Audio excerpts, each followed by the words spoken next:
जय माता दी दोस्तों, कैसे हैं आप सब। दोस्तों बात कर रहे हैं 12 और 13 सितंबर की कि ये 2 दिन मकर राशि वालों के लिए कैसे रहने वाले हैं। इन 2 दिनों में मकर राशि वालों को क्या खुशखबरी सुनने को मिल सकती है, किन बातों में इन्हें सावधानी रखनी चाहिए। तो इन 2 दिनों का राशिफल जानने से पहले हम इन 2 दिनों का पंचांग जान लेते हैं। 12 सितंबर 2024 दिन गुरुवार रहेगा। भाद्रपद माह शुक्ल पक्ष की नवमी तिथि जो 11:34 तक रहेगी। उसके बाद 10वीं तिथि प्रारंभ हो जाएगी। आयुष्मान योग रहेगा जो 10:40 तक रहेगा। उसके बाद सौभाग्य योग प्रारंभ हो जाएगा। मूल नक्षत्र रहेगा जो 9:53 तक रहेगा। उसके बाद पूर्वाषाढ़ नक्षत्र प्रारंभ हो जाएगा।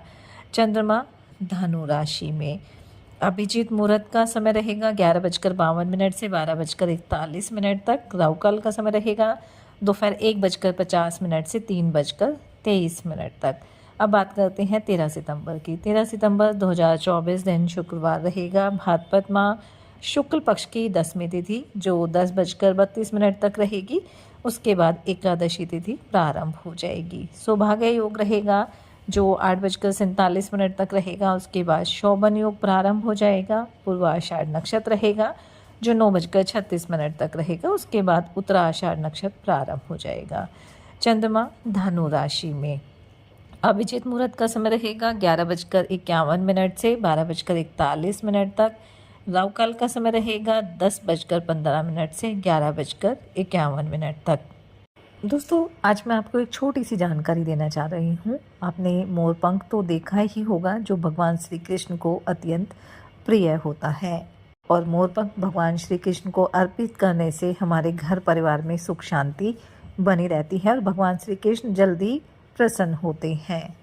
साथ ही ये भी कहा जाता है कि जो मोर पंख है वो नकारात्मक ऊर्जा को दूर करने और एक पॉजिटिव एनर्जी को घर में लाने का सबसे महत्वपूर्ण साधन माना जाता है। घर में मोर पंख रखने से धन लाभ होता है, आर्थिक स्थिति मजबूत बनती है और एक पॉजिटिविटी घर में बनी रहती है। घर में सुख शांति का माहौल बना रहता है और सभी सदस्यों के बीच आपसी प्रेम और स्नेह बढ़ता है। घर के मंदिर में मोर पंख रखने से घर में धन की कोई कमी नहीं रहती है और घर में हमेशा सुख शांति का माहौल बना रहता है। अगर आप अपने घर के मंदिर में मोरपंख को माँ लक्ष्मी की प्रतिमा के पास रखते हैं तो ऐसा करने से घर में हमेशा माँ लक्ष्मी की कृपा बनी रहती है। वहीं अगर आप मोरपंख को अपनी तिजोरी या जहाँ भी आप अपना पैसा रखते हैं उस स्थान पर रखते हैं तो ऐसा करने से भी घर में धन धान्य में वृद्धि होती है और जो भी आर्थिक समस्याएं हैं वो दूर हो जाती हैं। अगर आप अपने घर के मेन गेट पर जो आपका मुख्य द्वार है वहाँ गणेश जी की फ़ोटो के साथ मोरपंख लगाते हैं तो अगर किसी भी तरह का वास्तु दोष होता है तो वो दूर हो जाता है और घर में पॉजिटिव एनर्जी बनी रहती है। इस तरह मोरपंख के ये छोटे छोटे उपाय होते हैं या उसे लगाने की जो सही दिशा होती है उसका अगर हम ध्यान रखते हैं तो उससे हमारे घर में एक पॉजिटिव एनर्जी बनी रहती है। तो आप भी अपने घर के जो पूजा का स्थान है, जो मंदिर है, उसमें मोरपंख अवश्य लगाएं। या घर में आपको लगता है कि किसी तरह का वास्तु दोष है तो घर के जो मुख्य दरवाज़ा होता है उस पर गणेश भगवान के साथ आप लगाइए। कोई भी वास्तु दोष होगा वो दूर हो जाएगा।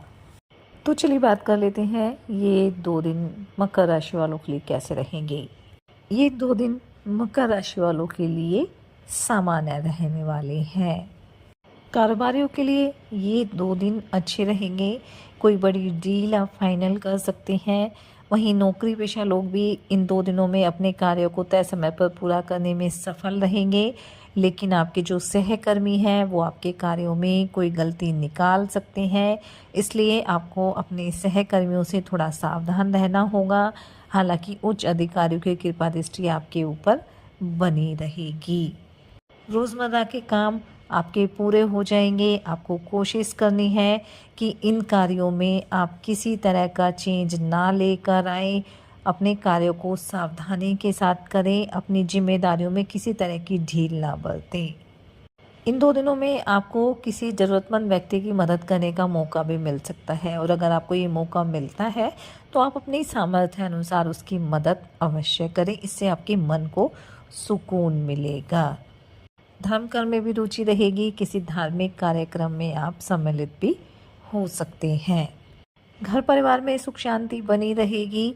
थोड़ा सा आप ही को अपने व्यवहार को मधुर बनाकर चलना है ताकि सभी के साथ आपके रिश्ते अच्छे बने रहें, किसी के साथ किसी तरह की समस्या ना हो।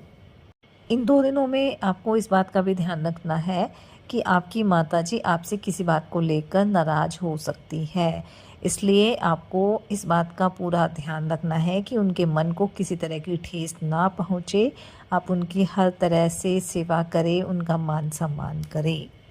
जो जातक बेरोज़गार हैं, उन्हें किसी नौकरी का ऑफ़र आने की भी संभावना है। विद्यार्थियों के लिए 2 दिन अच्छे रहेंगे। आप बौद्धिक और मानसिक किसी भी तरह की परेशानी थी, कोई बोझ था, तो उससे आपको छुटकारा मिल जाएगा और आप अपनी पढ़ाई पर पूरा ध्यान देंगे। अपने कारोबार को लेकर किसी लंबी दूरी की यात्रा पर जाने की योजना भी आप बना सकते हैं, लेकिन वाहन का प्रयोग सावधान रहकर करना होगा, नहीं तो कोई दुर्घटना या कोई चोट लगने की भी आशंका है। अगर आपका कारोबार पार्टनरशिप में है तो आपके लिए काम करना अच्छा रहेगा। थोड़ा सा अपने साझेदारों के साथ सामंजस्य आप बना कर चलिए। दाम्पत्य जीवन सुखद रहेगा। जीवन साथी के साथ कहीं घूमने जाने की योजना भी आप बना सकते हैं, लेकिन जीवन साथी का स्वास्थ्य थोड़ा कमज़ोर रह सकता है, इसलिए पहले आपको उनके स्वास्थ्य का ध्यान रखना है। अगर आप विदेश से कारोबार कर रहे हैं तो वहाँ से कोई खुशखबरी सुनने को मिल सकती है। वहीं अगर आप किसी प्रॉपर्टी को ख़रीदना चाह रहे हैं तो उसके जो भी पहलू हैं, जो भी कागजी कार्रवाई है, वो आप ध्यानपूर्वक कर लें।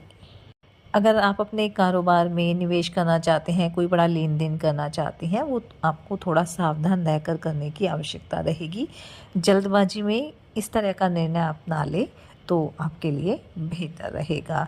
आय के नए सोर्सेज आपको मिलने वाले हैं, बस आपको इन पर पूरा फोकस करके चलना है और इधर उधर के कार्यों में ज़्यादा आपको रुचि नहीं दिखानी है। जितना आप अपने कार्यों को तय समय पर पूरा करने की कोशिश करेंगे, उतना ही समय आपके लिए अच्छा रहेगा।